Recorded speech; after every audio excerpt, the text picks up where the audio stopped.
Bueno, buenas tardes. Hoy estamos con Seila Establiet Colón. Seila es psicóloga general sanitaria, Sí. tiene un máster en violencia de género, Ujú. tiene un máster en emergencias y catástrofes y tiene un máster en ansiedad y depresión. Ujú. Y además, pues coordina y trabaja principalmente dentro del Grupo Sanitario Reinservida en las viviendas tuteladas. Así es. Gracias por atendernos, Muchas Seila. gracias a vosotros. Mira, quería empezar un poco, Seila, mm, con la actualidad que estamos viviendo ahora mismo y como tienes un curso dedicado a esto, ¿no?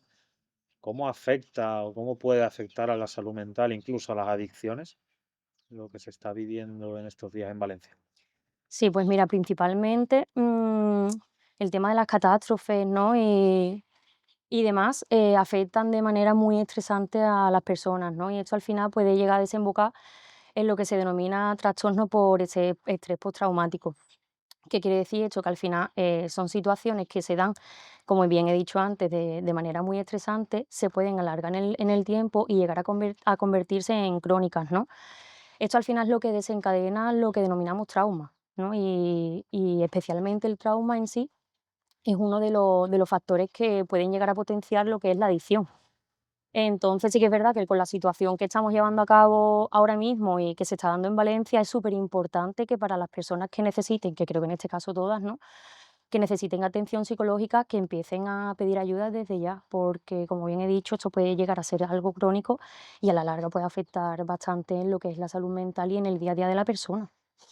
Nos estás diciendo, Seila, que hay una relación directa entre el trauma y la adicción. Sí, puede llegarse a dar que sí, al final depende de varios factores, ¿no? No todos los traumas o todas las personas que sufran ese estrés postraumático va a llegar a generar una adicción. No, no tiene por qué darse, ¿no? Pero sí que es verdad que como he dicho, sí que hay varios factores que pueden desencadenar la adicción. Te explico. Pues mira, pueden ser, pues, por ejemplo, el mecanismo de enfrentamiento, ¿no? De afrontamiento, en este caso, de la situación. No todas las personas afrontamos de igual manera los problemas, ¿no? Y las situaciones, o en este caso las catástrofes. Entonces es súper importante. Todo ser humano al final pues nace con esa capacidad de supervivencia, pero no todo el mundo llega a desarrollarla de la manera adecuada. De ahí también tira mucho con lo que es la regulación emocional, lo que también denominamos gestión emocional, ¿no? Pues de igual manera no todo el mundo gestionamos de la misma situación, de la misma manera la misma situación en este caso. Los cambios al final cerebrales. Yo le explico mucho a mis pacientes, ¿no? En diversas situaciones, pues por ejemplo, a ellos, como una pelotita de plastilina, ¿vale? Cada situación traumática o estresante de nuestra vida es como si le hincáramos la uña, ¿vale? En esa plastilina. Si en el momento adecuado nosotros no intentamos redondear esa plastilina, esa herida se queda ahí. Y al final, a lo largo de nuestra vida, vamos a ver que esa pelota de plastilina se ha deformado, ¿no? O incluso que tiene muchas grietas. ¿Qué pasa? Que a medida que va pasando el tiempo, si esto no se va tratando cuando corresponde, pues como bien he dicho, la plastilina se deforma. Entonces, tratamos al final de pedir ayuda en el momento exacto o en el momento que creamos que necesitamos esa ayuda para intentar que esa plastilina sea lo más redonda posible, ¿no? También el trauma afecta mucho en la autoestima, ¿no? Y el autoconcepto de las personas. Es decir, la autoestima, lo que todo el mundo sabemos, es la estima que tenemos hacia nosotros mismos. Depende también qué trauma haya sufrido esa persona. En este caso, los adictos ya de por sí vienen con mucha autoestima muy bajita, ¿no? Pues afecta en ese sentido el concepto erróneo que tienen de ellos mismos y al final pues acuden incluso a la sustancia para tener una mejor imagen o eso es lo que ellos piensan, ¿no? Y bueno, ya en sí, en lo que es la salud mental, el trauma es bastante importante porque bien también puede desencadenar a otro tipo de enfermedades mentales o trastornos psicológicos. Hablando un poco del trauma, quizá el consumo de drogas de por sí sea un estrés, ¿no? Mm, Incluso el consumo de drogas puede resultar un acontecimiento traumático, ¿no? Entonces, evidentemente. ¿podríamos considerar, Sheila, que todos los consumidores de drogas presentan estrés postraumático por el Al simple hecho de haber consumido droga o es necesario que haya sucedido al final, acontecimientos? si al final es algo bidireccional, ¿no? Al igual que el trauma puede desembocar a la adicción puede desembocar a un trauma, ¿no? Ya de por sí el adicto lleva a cabo situaciones y conductas que cuando dejan de consumir al final se puede llegar a desarrollar un trauma, ¿no? Porque ven que han hecho o han llevado a cabo conductas que evidentemente quizás si no estuvieran en consumo no lo harían. Entonces ese choque de realidad de los efectos que tiene la sustancia o lo que le provoca a esa persona le hace llevar a cabo este tipo de comportamientos, ¿no? Pues como por ejemplo delinquir, robar, mentir, incluso tener agresiones en la calle, ¿no? Claro, hablamos de una enfermedad autodestructiva, ¿no? Ujú.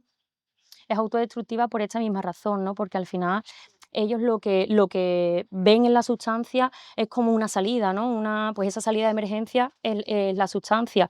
¿Qué pasa? Que al final, al principio, no son conscientes del daño que se están provocando, tanto químicamente como orgánicamente y fisiológicamente y a nivel incluso personal y social, ¿no?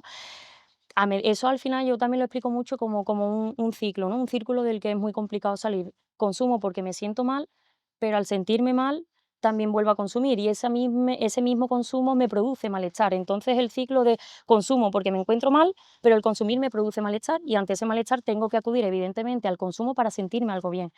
¿Qué pasa? Que al final esto se produce de manera progresiva y a cuanto más tiempo pase esa persona consumiendo, más daño se va a provocar. Vale, hemos hablado un poco del trauma, ¿no? Ujú. De quizá una de las razones por las que se puede producir la adicción o que incluso la adicción puede provocar Un trauma. un trauma, ¿no? Ujú. Vamos a hablar un poco del tratamiento que utilizamos. Hay una cosa, ¿no? Que además la venía pensando en comentarla contigo, que me parece interesante hablarla, ¿no? El por qué siempre cuando llega un paciente o incluso si nos ponemos ahora a mirar estadísticas de la mayoría de pacientes que tenemos en el centro, la mayoría no son de la zona, Mm. sino son de distintos puntos de España, ¿no? Ujú. Y que incluso llegamos a recomendar, ¿no? Que el paciente salga de su entorno para realizar un tratamiento de adicción. Mm. Como psicóloga, o como para hacerle entender a una madre, a un padre que está buscando un tratamiento para su hijo, ¿por qué los profesionales recomendamos que se salga del entorno? Pues mira, principalmente porque todos los factores, ¿no? Todos al final esos factores desencadenantes o la relación que tiene el paciente con el consumo se ha dado específicamente en esa ciudad, en ese entorno, ¿no? Entonces, sí que hay como 4 etapas al final para que el adicto se reinserte en la sociedad como tal, ¿no? Y es primeramente la desintoxicación, que directamente dejando de consumir, pues empieza esa desintoxicación, ¿no? Esta, que es segunda y es la más importante y creo que tiene mucha relación con lo que me estás preguntando, es la deshabituación. Después de la deshabituación, Claro, en evidentemente periodo de desintoxicación, Sheila, un paciente en cualquier momento puede decir me voy y me voy a consumir. exactamente, Está muy en el momento más débil, por así decirlo. sí, cuando se Entonces, si hace lo más alejamos vulnerable. del consumo, pues mejor. Claro, van a tener los mismos estímulos, pero al final el cuerpo no está hecho a esa relación directa que tiene la persona del entorno con el Sí, consumo. totalmente un condicionamiento, ¿no? Exactamente. Mm. Sí, entonces pues hay que deshabituar a esa persona primeramente a Ese esa patrón, ese zona, hábito que va claro, a esa desarrollando. zona y luego evidentemente hay que deshabituarlo de tanto pensamientos cognitivos como de físicos, ¿no? Conductas físicas, incluso de creencias personales. Entonces esa deshabituación es súper importante y es más importante aún si se hace fuera del ámbito de consumo en el que este paciente ha tenido. Entonces, de manera para explicarlo a la familia, pues de manera fácil, ¿no? Es quitar a esa persona de lo que es el consumo. Nosotros incluso muchas veces decimos, es que eso es consumo directo. El acudir a tu zona donde vives, a tu zona de confort, como decimos, es consumo directo. Porque nosotros decimos mucho, te sabes al final X zona con los ojos cerrados, ¿no? El mapa lo tienes al final esquematizado en tu cabeza y puedes irte a consumir mucho, mucho más rápido que quizás en una ciudad que desconoce, que también, porque al final consumen aquí, en Pekín y donde sea, ¿no? Pero como que no tienen esos esquemas tan hechos de la ciudad y de los estímulos que presenta. Claro, y después si nos vamos a la siguiente fase, ¿no? A la reinserción, En este caso es la rehabilitación, o la rehabilitación, sí, pensamos que una persona que tiene una enfermedad, cualquiera, no tiene por qué ser la adicción, cualquiera tiene limitaciones, ¿no? evidentemente. Y un adicto también las tiene. Ujú, Y seguramente, ¿no? Una de las limitaciones sea no frecuentar las zonas donde consumía. sí. Sí, Además, es muy complicado en los pacientes que tienen incluso familias, ¿no? Familias o algo que le ate a esa ciudad, a ese entorno, ¿no? Entonces es muy complicado porque, pues todavía se complica más la claro, recuperación. Porque es verdad que el tener esa relación familiar o laboral o cualquier otro tipo de relación que sí que lo tenga atado a esa ciudad, ¿no? Es más complicado, pero sí que es verdad que se puede trabajar lo que es la rehabilitación en sí. ¿Para qué? Para que luego se produzca lo que es la reinserción. Pero evidentemente hay que hacer una buena base aquí con esa rehabilitación para que cuando llegue a su entorno tenga esos esquemas que hemos dicho antes un poco cambiados, ¿no? Que vea ciertas cosas de manera diferente a como las veía cuando estaba en consumo, que detecte ciertos estímulos como estímulos y ya está, ¿no? Como esas ganas de consumir, ¿no? Entonces sí que es súper importante al final el hacer un buen proceso de rehabilitación. Para eso lo que se utiliza, lo que utilizáis los psicólogos, es el tratamiento cognitivo-conductual, ¿no? Mm, Un poco una modificación cognitiva, ¿no? exactamente. Modificación del pensamiento, de ver las cosas de otra forma. Y que Co- se llega a producir el acto. ¿Cómo se trabaja? Yo muchas veces me lo pregunto, ¿no? ¿Cómo se hace a la gente, a una persona cambiar de forma de pensar, ¿no? Es complicado porque al final la conducta es lo más fácil, ¿no? También lo Sí, decimos porque la mucho. conducta al final se establece una rutina, ¿no? Sota, Exactamente. caballo, rey, y de ahí no salgas Mm. hasta que lleve mucho tiempo sin consumir, ¿no? Claro, y al final la conducta se puede cambiar Pero un patrón isofacto. establecido Es lo mental complicado. de tantos años. Sí, al final es como cuando aprendemos a coger una bici, ¿no? Ya sabemos coger esa bici, el deshabituarnos a no saber coger esa bicicleta es muy complicado, porque es que ya esos patrones lo tenemos, es como algo innato, ¿no? Ya sabemos coger la bicicleta, ya sabemos lo que tenemos que hacer, ya sabemos cuáles son los patrones que tenemos que llevar a cabo para montar en bici y dar pedales, ¿no? Ellos con el consumo igual, o incluso con esas ciudades, ¿no? Entonces, lo que yo digo muchas veces es cambiar esos pensamientos y sustituirlos por otro. Evidentemente, nos cuesta mucho trabajo a nosotros como profesionales y a ellos como pacientes el que se produzca ese cambio cognitivo, ¿no? Esos pensamientos que tienen tan disruptivos. Ejemplos que vamos poniendo nosotros, pues cogemos mucho el caso de la diabetes, ¿no? Evidentemente, un diabético no puede comer azúcar, pues al igual que ellos no pueden consumir. O incluso muchos pacientes nos vienen con pensamientos racistas, ¿no? Homófobos, muchos pensamientos de política y demás. Y lo que hacemos es ponerle ejemplo de cómo ellos lo llevarían a cabo hoy en día. Porque evidentemente, como bien he dicho antes, al final cuando esa persona no está en consumo, la capacidad racional aumenta. Al final, cuando se está en consumo, ese juez interno es mucho menos crítico que cuando no se está en consumo, ¿no? Cuando al final no se está en consumo existe mucho más raciocinio que sin estarlo. Entonces, lo que hacemos, como estaba explicando, es evidentemente ponerle en la misma situación que quizás ellos han llevado a cabo en consumo, ¿cómo lo harían ahora que no están en consumo? Y ahí empiezan a darse cuenta de quizás las conductas que han ido teniendo y ya relacionándolo con el trauma que hemos dicho antes, ¿no? Incluso llegan a pensar en, hostia, todo esto es lo que yo he provocado o todo esto es lo que yo he hecho. A partir de ahí, evidentemente, se puede llegar a comenzar un pequeño cambio, pero es un porcentaje mínimo. Sí que es Una cierto, apertura de conciencia, ¿no? sí, al final tienen que tener esa apertura de conciencia, pero también esa apertura de aceptación, de aceptar que evidentemente los patrones de conducta que ha ido llevando durante toda su etapa de consumo ahora tiene que eliminarla por completo, porque si no se pueden llegar a producir patrones similares a los que estaba teniendo. Vale, pongamos que el trabajo cognitivo es complicado con los Es lo pacientes. más complicado. Es lo más complicado, pues, modificar Mm, el pensamiento de montar la bicicleta de cierta forma cuando monto así desde niño es complicado, ¿no? mm, Es algo aprendido que ya es exactamente, difícil quitarlo, ¿no? sí. Pero si nosotros hacemos que el paciente adquiera un autoconocimiento de lo que le pasa y por lo tanto un trabajo que se hace en el centro, que es de conciencia de adicción como enfermedad, Mm. tenemos un gran paso ganado. Bastante, mira, también además lo más importante y lo que yo le suelo decir a la familia, todos los humanos al final tenemos ese rol de cuidador, ¿no? Y a la más mínima que vemos que la otra persona necesita ayuda, vamos, pero realmente si esa persona no nos está pidiendo esa ayuda, también tenemos que tener la capacidad de decir, mira, no te ayudo porque no me estás pidiendo ayuda, ¿no? Pero como bien he dicho, ese rol de cuidador nos hace querer ayudar a todo el mundo, ¿no? Al final también somos seres que tenemos la necesidad de que la otra persona se encuentre bien, o al menos la gran mayoría, ¿no?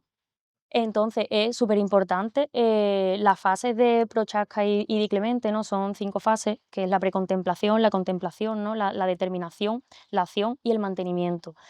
Si un paciente que se encuentra en precontemplación, que es que niega totalmente la enfermedad que tiene, nosotros no podemos darle esa ayuda porque no la va a recibir. Evidentemente no es consciente del problema que tiene.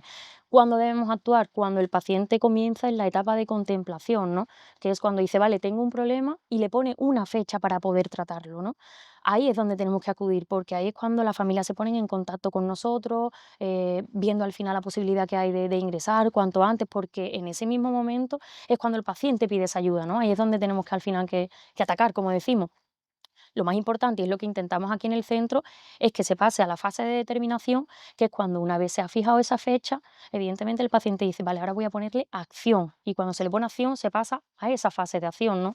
Que es cuando ya él conscientemente sabe que tiene un problema, que tiene que tratarlo y que evidentemente necesita cambiarlo y necesita tratarlo, ¿sabes? Entonces es súper importante lo del autoconocimiento porque cuando está en la fase de determinación, comienza la fase de autoconocimiento de la persona. Sí, es cierto que a la hora de trabajar con una persona que padece la enfermedad de la adicción es muy importante que sepa lo que le pasa. Exactamente. O sea, decirle, porque creo que la adicción es muy comparativa, ¿no? Que me comparo mucho con el resto, el por qué hay personas que beben y no pierden el control, por qué Mm, hay personas que consumen de vez en cuando y no pasa nada y no su vida no se vuelve un caos, ¿no? Hay que mm, explicarles que tienen una enfermedad que les impide consumir drogas. mm. Y eso quizás sea psicoeducación, autoconocimiento, ¿no?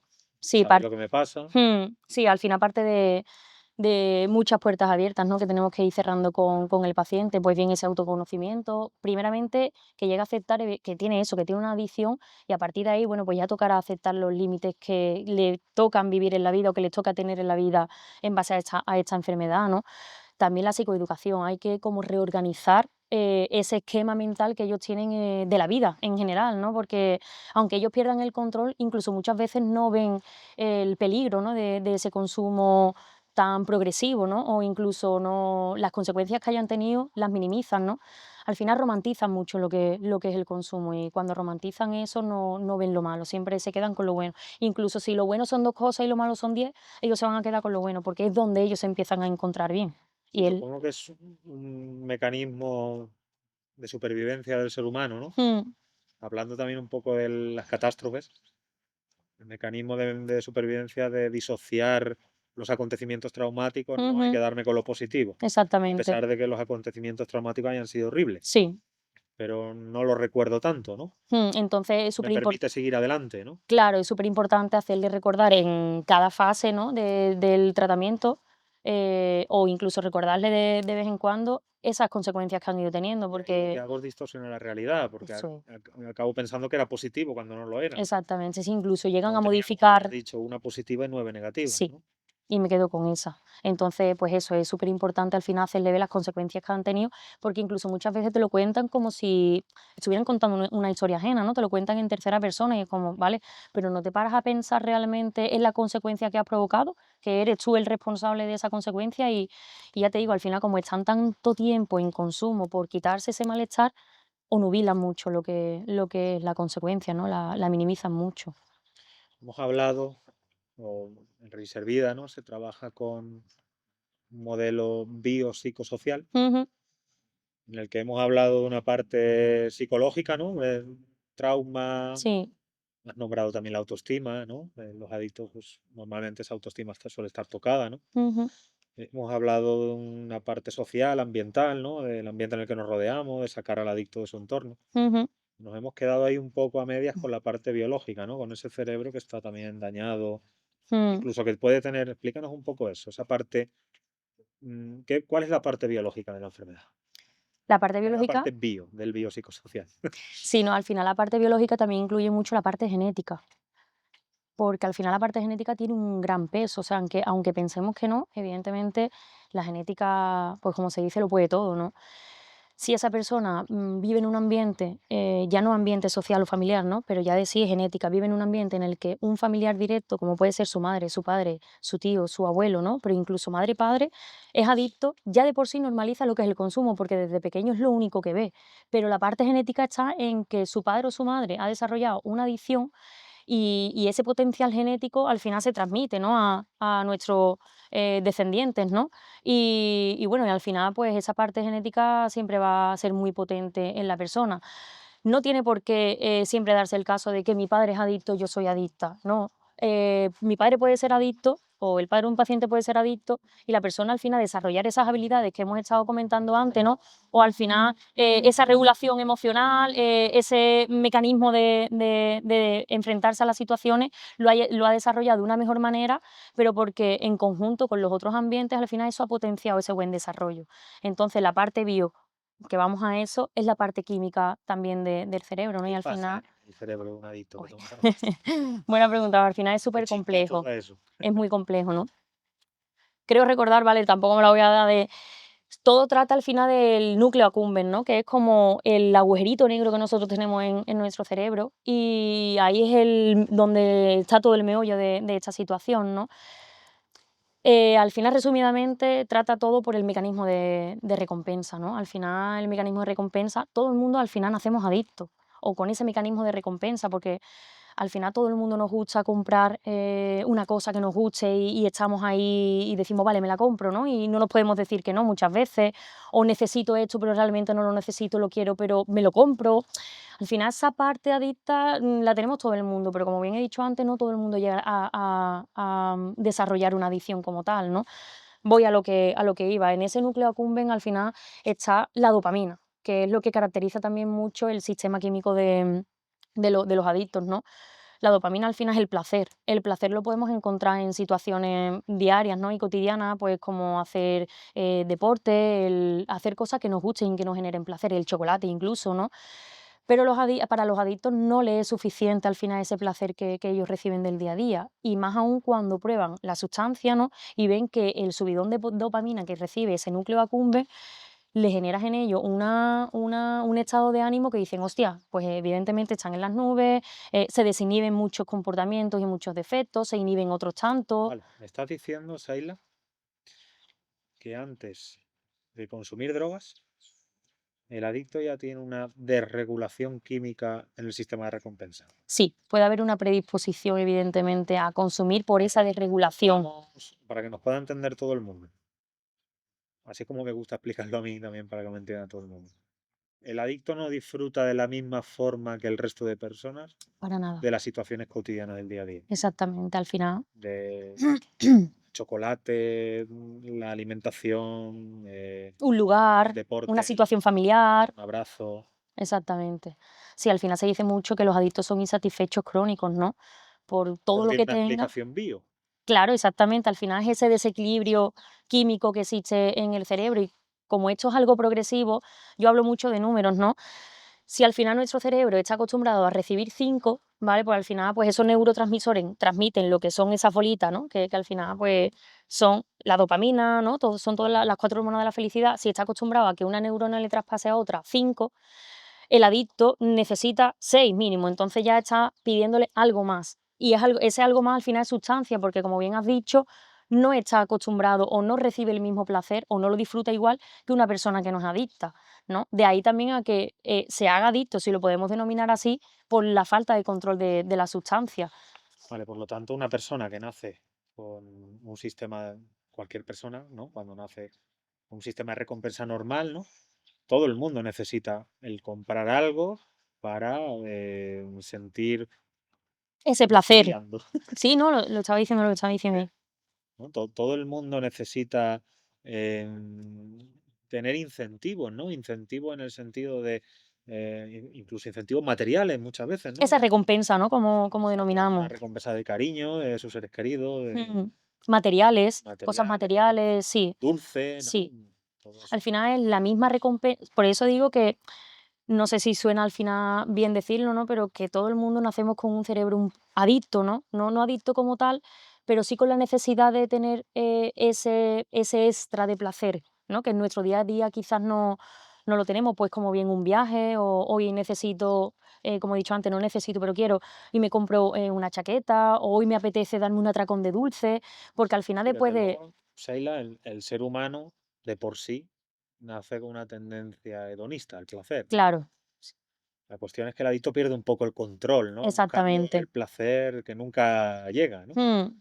Porque además es como necesito 6 de dopamina, pero No como me es suficiente, tampoco es suficiente, ¿no? añado Llega un más. momento y es más, y cada vez Claro, lo que antes me daba el placer ya no me lo da, y Al final es algo, Y cada vez me voy destruyendo más, ¿no? claro, es algo que se desnivela, ¿no? Lo que al principio me da mucho placer, me provoca muy pocas consecuencias, pero a medida que va pasando el tiempo, lo que nada me provoca, ese placer me está provocando muchas consecuencias.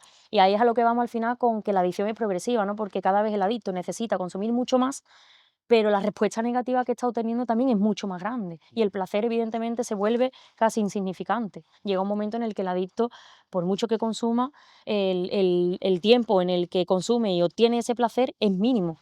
Si no está constantemente consumiendo, no va a recibir nunca ese placer ni tampoco va a ser duradero en el tiempo. Como has dicho al principio también, que tienes un curso, un máster en ansiedad y depresión, ¿no? Ujú. Y cuando lo he leído antes de venir, que tenías este tipo de formación, ¿no? He pensado en una pregunta que siempre le planteo a todos los profesionales con los que me he sentado a hablar, ¿no? Eh, ¿Qué fue antes, el huevo o la gallina? ¿Qué fue antes? O sea, ¿tengo ansiedad porque consumo o consumo porque tengo ansiedad, ¿no? Es algo que la gente que nos llama nos pide ayuda, muchas veces nos llama y, oye, yo consumo alcohol porque tengo una depresión. O tengo una depresión porque consumo alcohol, ¿no? Mm. Eso es algo que también genera duda, ¿no? Pues, perdón, pues igual que como he dicho antes con el trauma, que es algo bidireccional, con esto ocurre lo mismo, incluso con los trastornos como olvido, ¿no? Hay veces que, evidentemente, una depresión o una ansiedad o cualquier trastorno comórbido puede llegar a desembocar en una adicción, pues incluso como el TDAH, ¿no? O puede ocurrir a la inversa, que esa adicción haya provocado un estado de ansioso depresivo o un estado obsesivo compulsivo o un estado más hiperactivo, ¿no? Al final es bidireccional. Nunca sabremos al final qué es lo que se produjo antes, a no ser que estudiemos muy, muy, muy bien genéticamente a esa persona y biológicamente, como hemos estado diciendo antes, y también en el ambiente en el que ha ido creciendo, ¿no? A partir de ahí podremos ver si esa persona ha ido creando una ansiedad y a partir de ahí ha generado la adicción o ya de por sí, primeramente ha generado la adicción y a partir de ahí se ha ido generando la ansiedad. Al final es un estudio que se puede hacer porque se puede llegar a saber en una persona, ¿no? A modo general no sabemos qué se produjo antes ni qué se produce antes, pero en una persona en concreto, de manera individualizada, sí podemos llegar a concluir, ¿no? No al final a decir exactamente qué es lo que ha sido antes, pero sí podemos llegar a concluir esto ha podido desembocar a esto otro o al contrario. Hablando un poco al hilo de lo que estamos diciendo, ¿no? De las tendencias más recientes en tratamiento de adicciones, ¿no?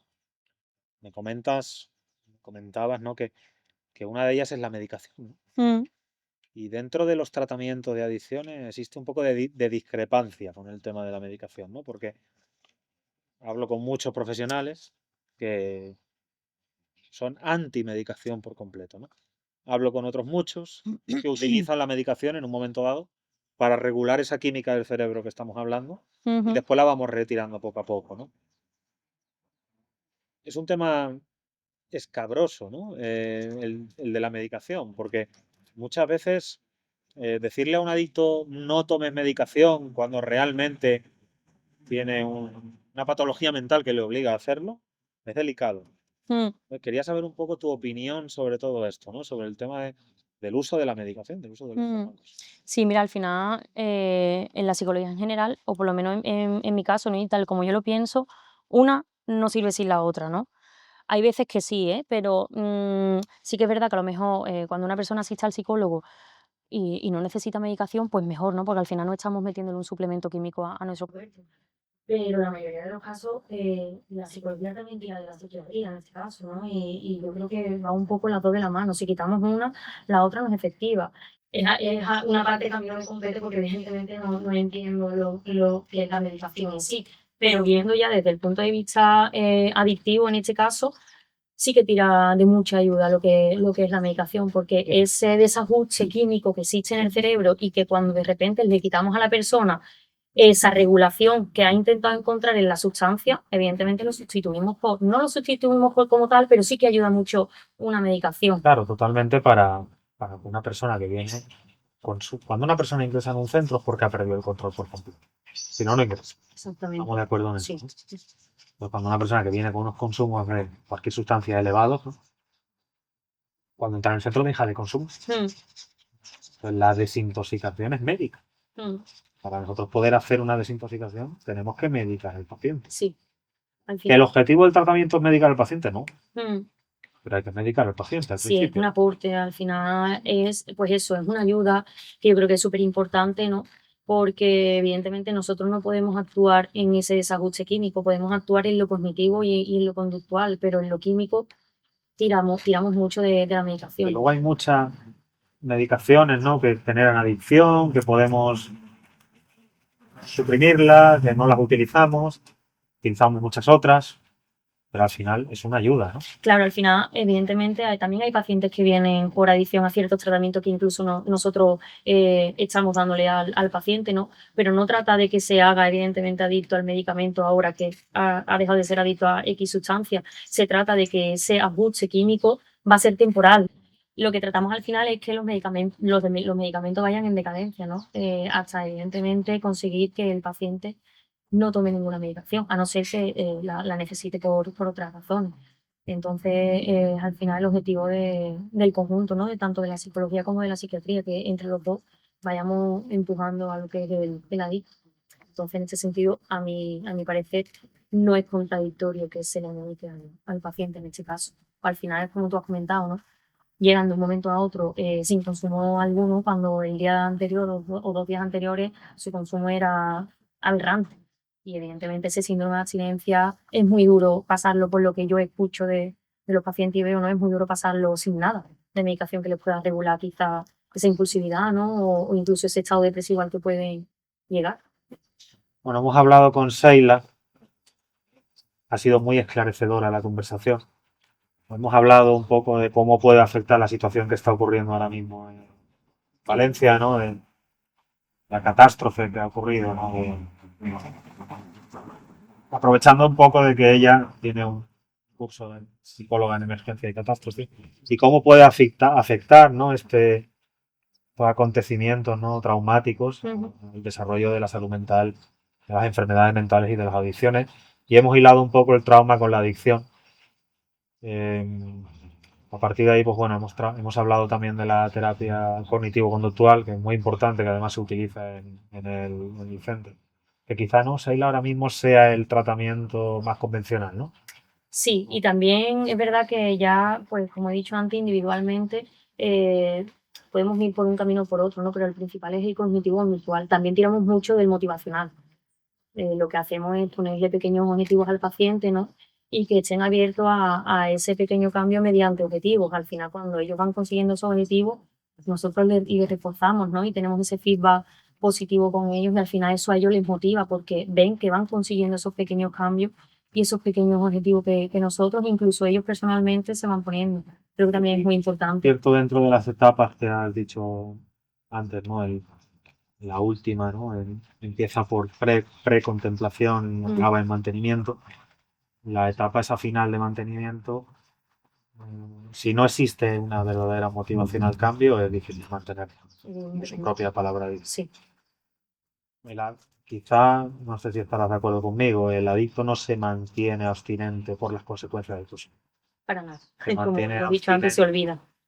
se mantiene abstinente más por una motivación al cambio, ¿no? Unas metas que se vayan al final poniendo a lo largo de su vida. Eso juega un papel muy importante la terapeuta que motiva al paciente hacia nuevos horizontes, ¿no? Al final también tira mucho lo que es la alianza terapéutica, ¿no? Y esa confianza que el paciente pueda llegar a tener en el profesional, ¿no?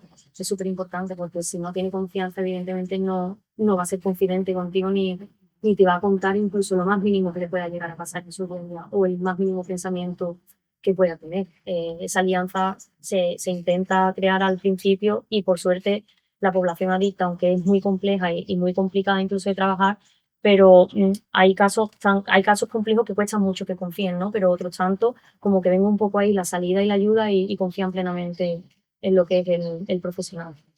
Me dejo anotado para hablar contigo otro día sobre el género, las adicciones, que también Por tienes supuesto. estudios sobre ello. Sí, Me parece interesante hablar de ello. Otro día lo haremos. Gracias por atendernos. gracias a Ha vosotros. sido muy constructivo. Y nada, seguimos. Muchas gracias. Yo soy adicto. Y yo. Y yo. Y yo. Y yo. Y yo. Y yo. Y yo. Y yo también soy adicto.